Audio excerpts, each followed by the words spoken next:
let me break it down like this. It's like I always use this example.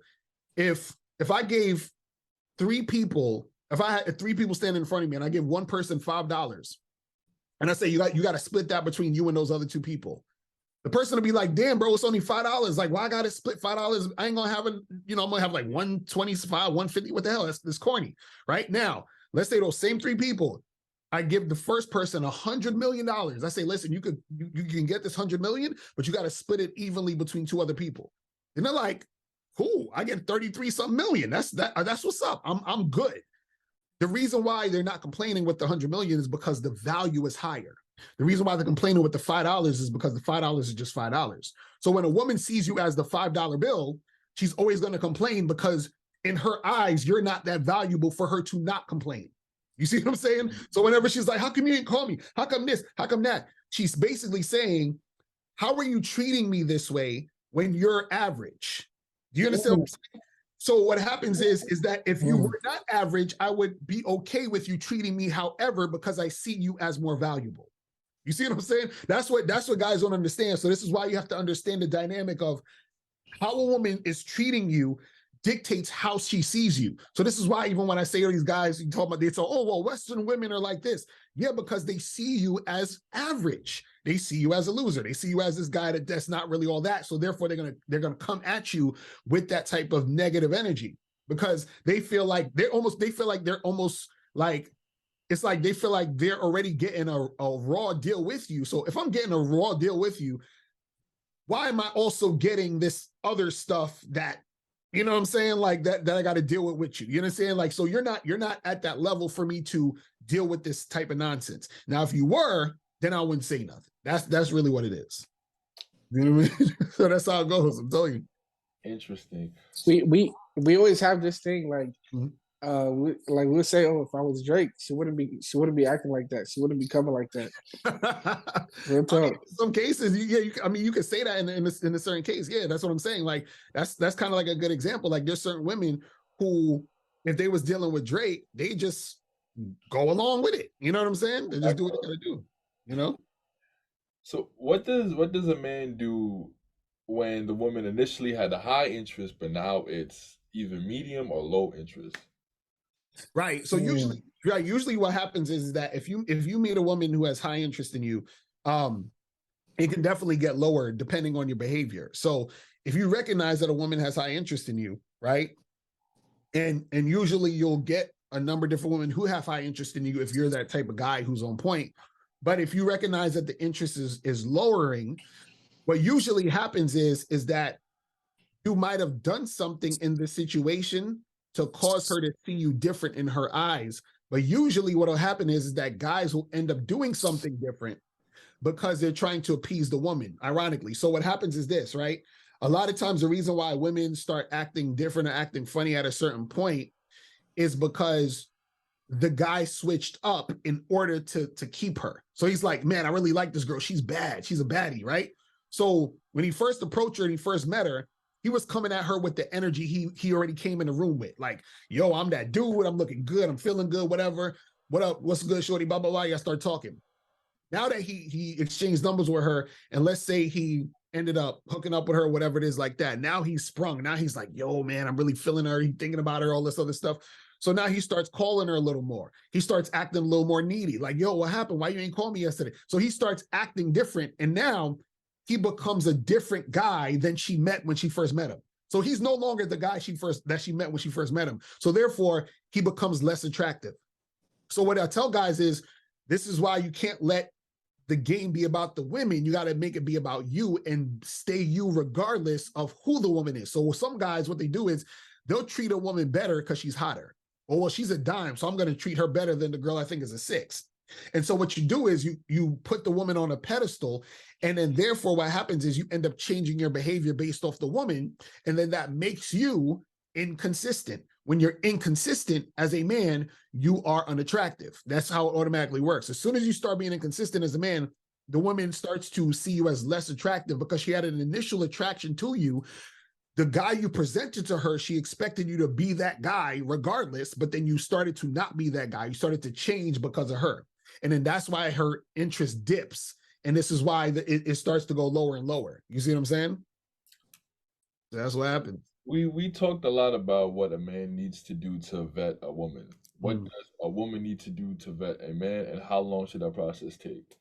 Right. So a woman basically, what she needs to do to vet a man is she needs to first recognize is this guy consistent? Right. So the same way where a guy has to see if a woman's consistent, a woman has to see if a guy is consistent with his leadership, if a guy's consistent where he says what he's going to do and he actually follows through. And so she has to see that over a period of time. Right.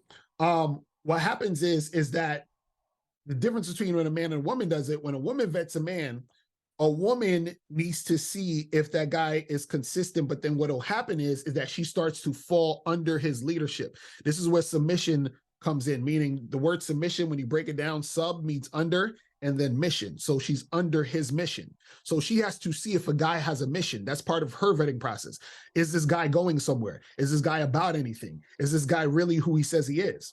And then so once she recognizes that, then she becomes submissive. She's under his mission. Now, the thing is this, that doesn't have to take a long time. This could literally be within the first day. She can recognize certain things and then see if he follows through on the next time she's seeing him and all this other stuff. And then she's like, okay, I see this guy's on point. He says what he does what he says, he knows how to lead, he's not being all emotional. So this is a guy I can take seriously and then continue to be consistent with that guy. So basically both things are happening simultaneously. The guy's vetting the woman and the woman is vetting the man, and then it works together, because what happens is if he's leading and guiding and she's following, right? She's following him because she recognizes he's the type of guy she should follow. You see what I'm saying? And then she continues to do that and then see if that can go where it needs to go. So you told the man during the vetting process that you should keep her in the friends with benefits stage. Right. So are you telling the woman to be okay with that? Yes. That's the thing. She has to be okay with what the guy wants. So what I mean is this. When a woman gets into a relationship, right? Women generally, not all the time, because there's always exceptions, but generally a woman doesn't have a relationship unless a man makes it happen. Because most guys, what do? We got to approach, we got to talk, we got to set up the date, we're doing most of the stuff on the front end. So what happens is that a woman's dating life 90% of the time is dictated by the man. If the man is not making it happen, she has no dating life.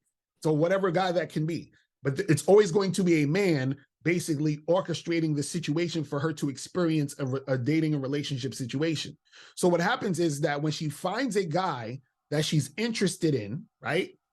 What happens is that she starts to follow that guy because she's interested in that guy. So remember what I said earlier is that some women, when they meet a guy that is on point, they may not even feel like that they're up to that guy's level.